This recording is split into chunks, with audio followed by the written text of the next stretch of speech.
Welcome and thank you for joining us today for our Stroke and Diabetes Reducing the Risk presentation. My name is Nancy Ryan. I'm the Inpatient Diabetes Coordinator at Yale New Haven Health, Greenwich Hospital. And we're going to be talking about how diabetes increases the risk of stroke and what we can do to decrease the chance that we'll have a stroke. So this is our Yale New Haven Health vision, mission, and values. So we work towards supporting the health and wellness of our patients in the hospital, our community members, as well as all of our staff. So starting off, what is diabetes? So I've tried to titrate this into a very succinct message. So in essence, diabetes, very simply put, is the inability to make insulin or to use insulin. And we often call that inability to use insulin resistance. There are two major types of diabetes. One is type 1. Type 1 diabetes is an autoimmune disease, meaning that the body's own immune system, for unknown reasons, attacks the patient's pancreas, which makes insulin. In doing that, it destroys the special cells in the pancreas that make insulin. And so this is an individual who cannot make any insulin at all. The only treatment of type 1 diabetes is to replace that insulin. So these are individuals who will take insulin injections, either with a syringe or with an insulin pen. They might use an insulin pump. And one thing I like to be mindful of with type 1 diabetes, oftentimes we think of it as a disorder or disease that occurs in childhood, but because it is an autoimmune disease, it can actually occur up until our 90s. It is much less common than type 2 diabetes. Type 2 diabetes, we often think of as occurring in adults, although we do know these days we're seeing more pediatric patients with type 2 diabetes. Type 2 diabetes accounts for 90 to 95% of all diabetes diagnoses. And it seems to be impacted not only by genetic factors, but also by lifestyle factors. And the treatment includes eating well, being physically active, and if prescribed by our physician, taking our medications. So diabetes is very prevalent. I'm sure many of us have heard of it as referred to as an epidemic in the United States. So about 13% of all adults in the United States have diabetes. And if we look at people who are 65 years and older, that percentage increases to almost 27%. And 1 in 5 people with diabetes don't even know that they have it. So there's a lot of people who have it, but a fifth of them do not realize that they do have it. And then we talk about prediabetes. Prediabetes, there are approximately 88 million people in the United States have prediabetes. I'd like to be mindful that prediabetes, it sounds as though it's not problematic, but actually some of the potential chronic complications that we see in type 2 diabetes are getting a toehold in the 10 or so years prior to the diagnosis of type 2 diabetes that we call prediabetes. So prediabetes, as with type 2 diabetes, needs to be addressed. So who's at risk for type 2 diabetes? Well, it certainly, as we get older, our risk increases, and oftentimes we use a benchmark of the age of 45. So for adults 45 years and older, when we have our physicals with our doctors, they will look for signs of type 2 diabetes. If we have a family history, that increases our risk. Also, ethnicity and race can play a role. Being overweight, particularly if we're carrying that weight in our center, around our waist, so that abdominal fat or belly fat increases the risk of type 2 diabetes. Being physically inactive also increases our risk. And women who have had gestational diabetes or who have given birth to a baby that weighs 9 pounds or more, that isn't a risk factor. That's someone who is at risk for developing type 2 diabetes. So symptoms. Some of the classic symptoms of diabetes, people will complain about being very thirsty, almost feels like their mouth is full of cotton, they're so thirsty. And so they drink a lot of fluid. And we know when we drink a lot of fluid, then we have to urinate frequently. And people will often report, I have to get up 2, 3, 4 times a night because I have to use the bathroom. Many times people will report blurry vision. They may have gotten a new prescription for their glasses and they find the prescription is not working correctly. And it could be because of high blood sugar. Again, extreme fatigue is another symptom. People will sometimes say, despite having a good restful night's sleep, that they're exhausted when they get up in the morning and they're tired throughout the day. Some people will say, I'm hungry all the time.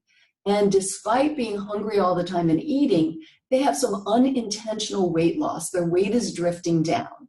Some people will also report this feeling of pins and needles in their toes, in their feet, in their hands. These can all be symptoms of diabetes, but I like to be mindful, but frequently there are no symptoms at all. So I can have diabetes and feel reasonably fine because there are no symptoms that register. So how do I know if I have diabetes? Well, this requires working with our doctor. So when we see our doctor, there's some blood tests that might be run. One is a fasting blood glucose. So a traditional lab draw where a tube of blood is taken from the arm, and the doctor will have the lab measure how much glucose is in that. And if the result of a fasting blood sugar, so I haven't eaten anything or had anything to drink other than water in 8 or 10 hours, if that result is 126 or higher, that's an indicator that something is amiss.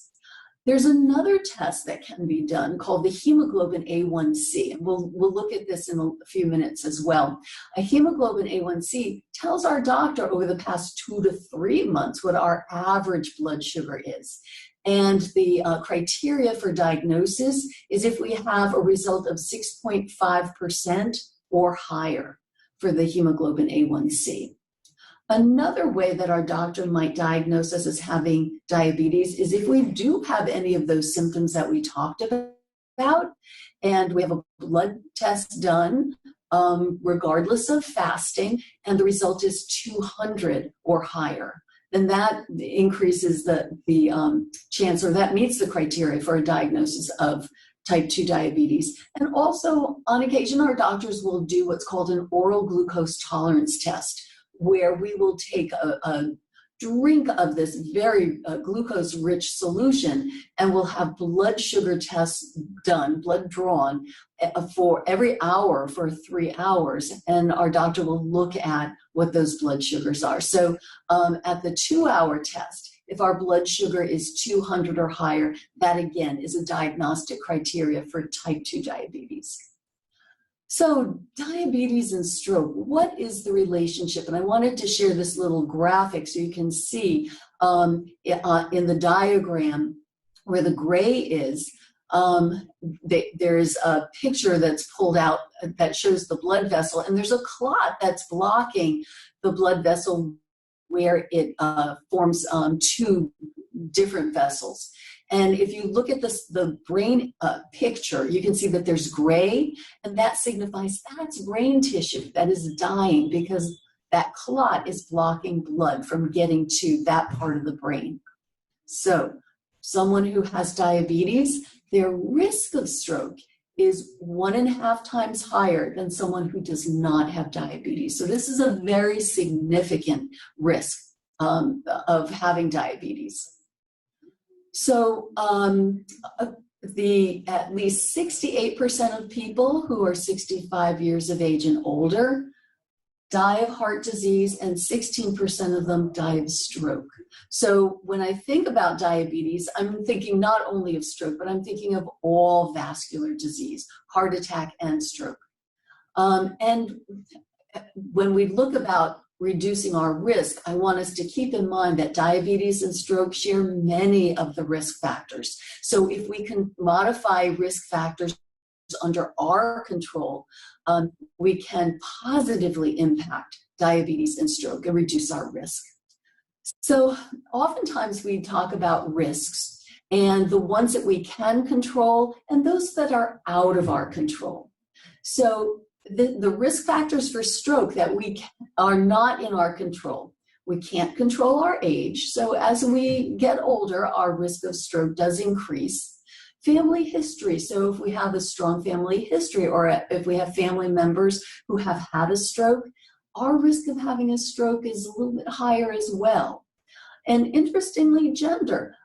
More women seem to have strokes than men, but that may be more related to longevity, women living longer. And so there's a greater chance as we get older of having a stroke. If I've had a prior stroke or a TIA, which is a transient ischemic attack, or I've had a heart attack, that I have a greater risk of having another stroke. And 1 in 4 stroke survivors do have another stroke, unfortunately. And certain ethnicities, there is an increased risk of stroke. So those are risk factors I cannot change. The ones that I can control, that I can modify. My diabetes, I can make sure that I'm managing my diabetes well with my physician so that I'm reaching the targets that are recommended. High blood pressure, I can manage, again, my blood pressure with my physician to make sure my blood pressure is in target. Having elevated blood lipids, cholesterol, triglycerides, making sure that these are meeting my targets will also reduce my risk. The foods that I choose, and we'll talk about that in a little bit more detail in a minute.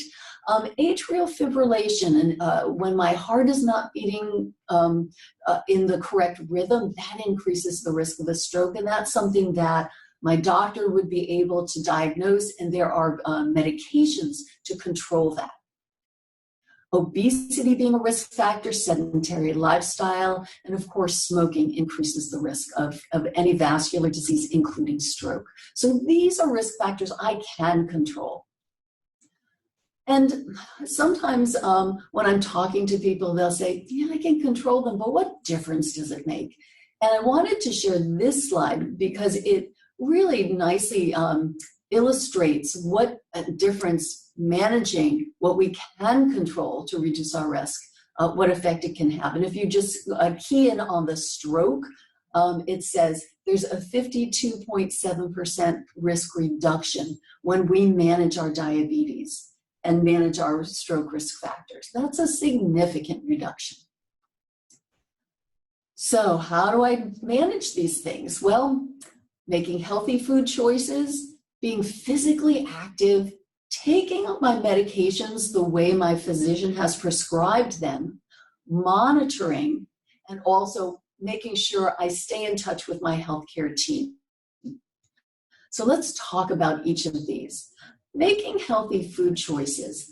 The 3 areas that I think can be so helpful to key in on are looking at the carbohydrates that we choose. We want to choose carbohydrates that have the most nutrients for our choice as possible. We want to make heart-healthy fat choices as well and choose lean sources of protein. So to break this down a little bit more, what are heart-healthy carbs? So nutrient-packed carbs. On the left-hand side of the screen, you can see these are whole grain cereals, whole grain breads, whole grain pastas. And on the right-hand side, you can see the carbs that are better to limit or avoid. These are going to be things like regular soda, cookies, donuts, chips. Now, these we don't have to stay away from exclusively, but these are not going to help reduce our risk of diabetes or stroke. So we want to minimize our intake of these particular foods and really choose those nutrient-packed carbohydrates on the right-hand side. So for starches, it's those whole grains that we really want to concentrate on. If we talk about fruit, fruit is also going to provide nutrient-packed carbohydrates. And the better choices of fruits are going to be the whole or unprocessed fruits, so fresh fruit, as opposed to fruits that have been processed, such as the juice that's on the right side of the screen. And even though we know that fruit has carbohydrate, we know it's going to raise our blood sugar. So one of the keys to helping control blood sugar when we consume fruit is to limit the portion. And so I frequently will ask people to make a fist, close their hand into a fist. And if you look at your fist, a serving of fruit should be no bigger than that fist. So controlling the portion will help us include these wonderful sources of carbohydrate and nutrients, but limit how high our blood sugar goes after we eat them. Also, another source of carb would be dairy. So on the left-hand side of your screen, you should see milk and plain yogurt. Those are going to be much better choices than on the right-hand side, which would be frozen yogurt or yogurt that has lots of sugar or syrup added to it. So again, choosing foods that are less processed will be kinder to our blood sugar and also help us control the risk of diabetes and stroke. So let's talk about heart-healthy fats. So a recommendation that I make to people I work with who are managing their diabetes is every single time they eat, whether it's a meal or a snack, always try to include a little bit of heart-healthy fat. And on the left-hand side of your screen, you should see examples of that. So that would be avocado, olive oil, canola oil, nuts, and seeds. These are heart-healthy fats that we should be including every time we eat, every time we drink. On the right-hand side of the screen are fats that are not so healthy for our heart. These are fats that are very high in saturated fats in particular, which will raise our bad cholesterol, our LDL cholesterol. So those are ones that we want to try to steer away from. So going back to the heart-healthy fats, the reason that I recommend including a small amount of these every time we eat, as an example, if we were eating a serving of oatmeal, just plain oatmeal, which is a very healthy high-fiber carbohydrate food, our blood sugar is still going to spike. It's still going to pop up. But if I throw a tablespoon of nuts into that oatmeal, the nuts are heart healthy and they will keep my blood sugar from spiking so high after I eat the oatmeal.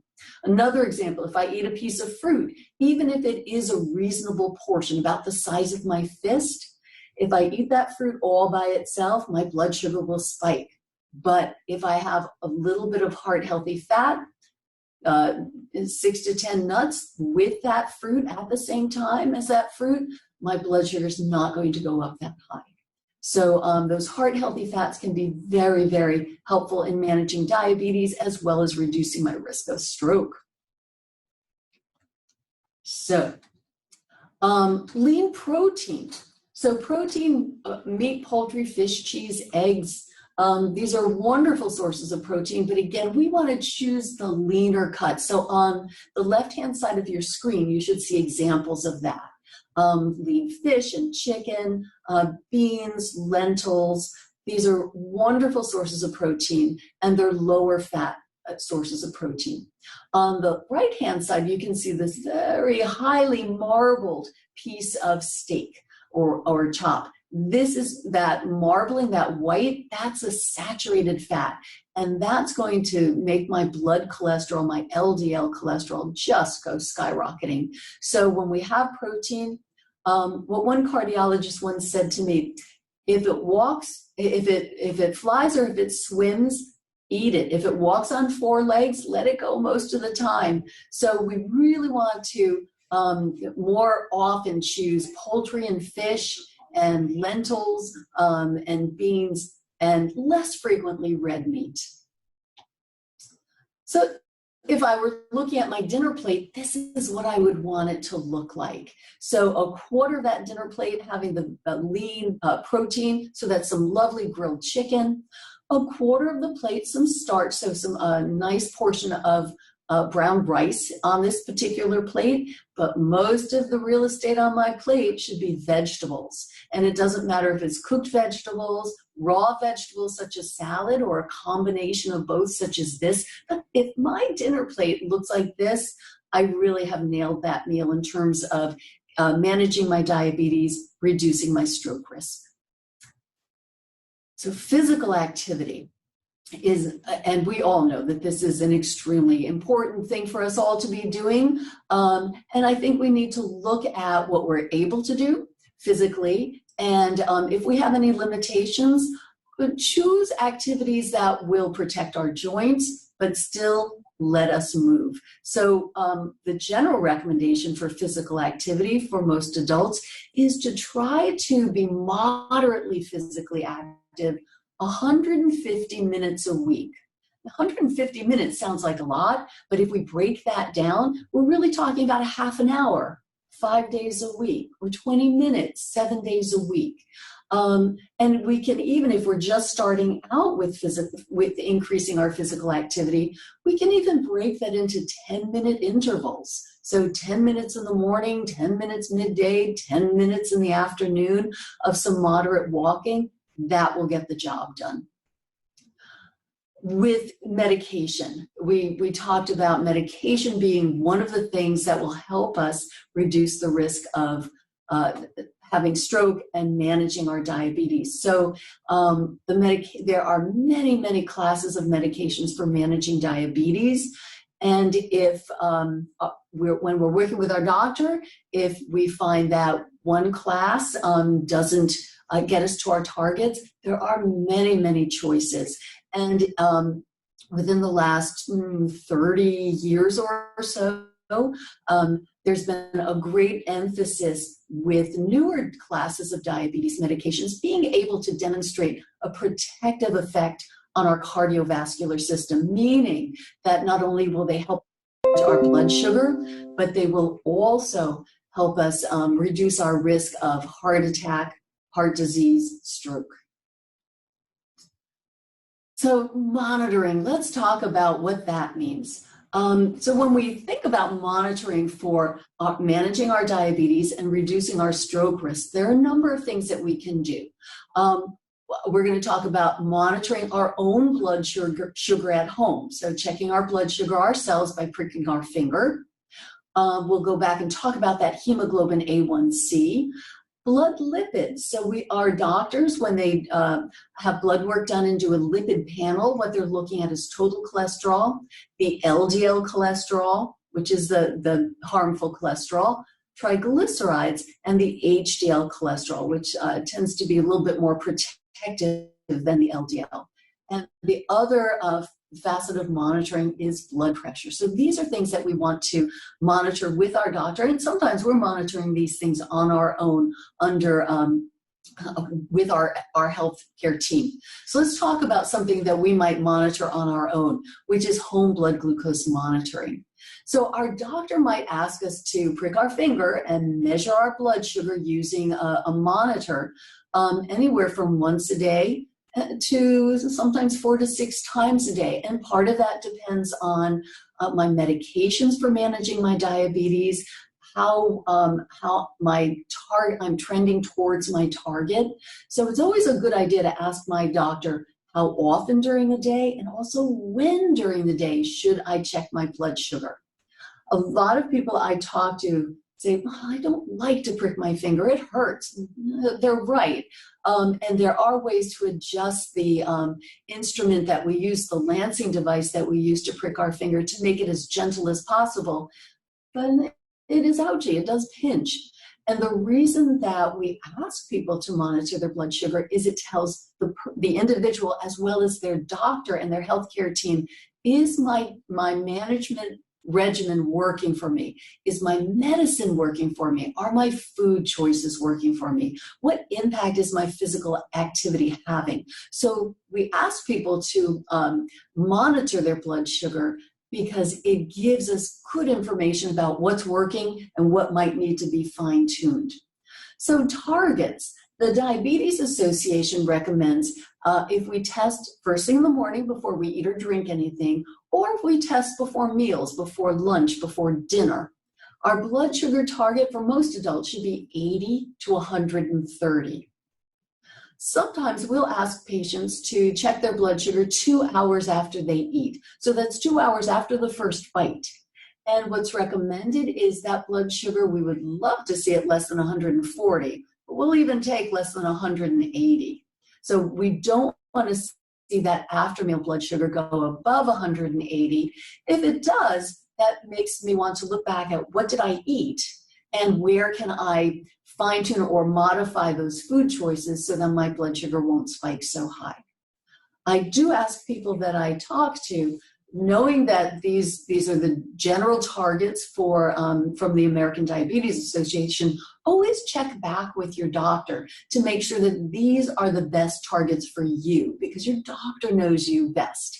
So always wonderful not only to bring your home blood glucose test results to your doctor every single visit to review them, but also to review how often should I be testing, should that change from one visit to the next, and what are my targets. So another monitoring test, and this is a blood test that's done every 3 months with our doctors. The hemoglobin A1C will tell you and your doctor what your average blood sugar has been over the past 2 to 3 months. And so you can see on the left-hand side of this little mock thermometer are the A1C values. They're measured in percents. But if you read over to the left, it'll give you the estimated average glucose. So as an example, if I look at an A1C of 8 and I read over to the right-hand side, it says my average glucose was 183. Now that doesn't mean every time that I measured my blood sugar it was 183. It means that sometimes it was probably lower than that, and sometimes it was probably significantly higher than that. So it's an average. We do know from the studies that have been population studies that with an A1C of 7 or lower, there's a decreased risk of chronic complications from diabetes, and that would include decreased risk of stroke, cardiovascular problems. So for most adults, the target A1C is less than 7. Blood lipids, so total cholesterol, the LDL or the harmful cholesterol, triglycerides, and the good cholesterol. These are, this is a blood test that our doctor usually has us take anywhere from 2 to 4 times a year to monitor what those numbers are. In reference to stroke, the numbers that our doctors look at very closely would be the LDL, the harmful or bad cholesterol, and the triglycerides. When these numbers, these results are higher than target, there is an increased risk of stroke. So these are numbers that with our doctor, we want to get to target. Blood pressure as well. We know that high blood pressure, uncontrolled blood pressure, increases the risk of stroke. And here I have from the Heart Association, there are different categories of blood pressure, from normal to a hypertensive crisis. So many times our doctors will ask us to get a blood pressure monitor for home use so that we can monitor our own blood pressure to make sure that we're in the target that our doctor has recommended for us. So signs of stroke. What are the signs and what should I do about them? So one of the recommendations from the Heart Association, and this is just something that they have posted on their website and they really encourage all of us to be aware of, is the BFAST, the BFAST acronym. So this refers to balance. The B is for balance. So if I'm losing my balance and there's no reason for that, that can be a sign. Changes in eyesight. Sometimes people will report all of a sudden they can't see out of half of their eye. Facial drooping. So when people smile, they only have half a smile. So facial drooping is a sign. A is for arm. So if I can't lift both of my arms up, if I can lift one but not the other, that can be a sign that there's a stroke occurring. Difficulty with speech. So either I can't get the words out, or someone's talking to me and I can't process what they're saying. And the T is so critically important. Time. Time to call 911 if I see any of these signs. Does not have to be all of them. If I see any of these signs, I want to call 911 right away. I do not want to drive myself to the hospital. I do not want someone to drive me to the hospital. Oftentimes we'll hear neurologists saying, time is brain, and that the longer it takes me to get to the hospital and care, the more that stroke is damaging my brain, destroying brain cells. And we know when we call 911, as soon as the responders get to our house, they start the evaluation and the treatment immediately. So they're saving us time, saving us brain. So other signs of stroke can be a sudden numbness or weakness, especially if it's one-sided. Sudden confusion, as we said, trouble speaking or understanding speech. Sudden trouble seeing, it could be one eye, it could be both eyes, it could be a partial change in the vision. Sudden trouble walking. So I'm losing coordination and I don't know why. And a severe headache. And notice that before each of these statements is the word sudden. So it's not subtle. These are sudden changes. And immediately we dial 911. We want to get someone to help us right away. And there can be some different signs and symptoms of stroke in women. So many are similar, but there can be this feeling of general weakness, a little disorientation or confusion or memory problems, fatigue, nausea, vomiting. So the presentation of stroke with women can be a little bit different from men. So we need to be mindful of those differences and respond to them.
So I hope you enjoyed that that video from the American Heart Association, because it does, again, reinforce the importance of recognizing the signs and taking immediate action if we think a stroke is occurring.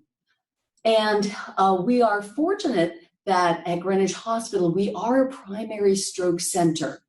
We have Joint Commission certification and also received the Gold Award for Stroke by the American Hospital Association. In addition, Greenwich Hospital is certified in advanced inpatient diabetes management by the Joint Commission. And we also have American Diabetes Association education programs in 2 sites at Greenwich Hospital. So we have multiple services to support our patients who have diabetes and to support our patients at risk of stroke or who have had a stroke.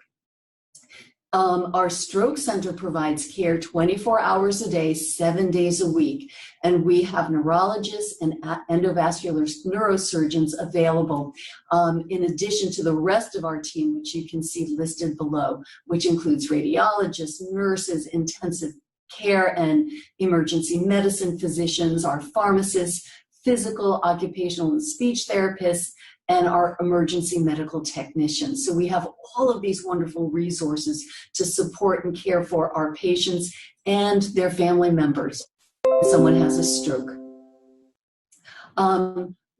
At Greenwich Hospital, because we are a primary stroke center, we have state-of-the-art diagnostics and treatment, and this includes mechanical thrombectomy. And this is relatively a new addition at Greenwich Hospital that we're very excited about.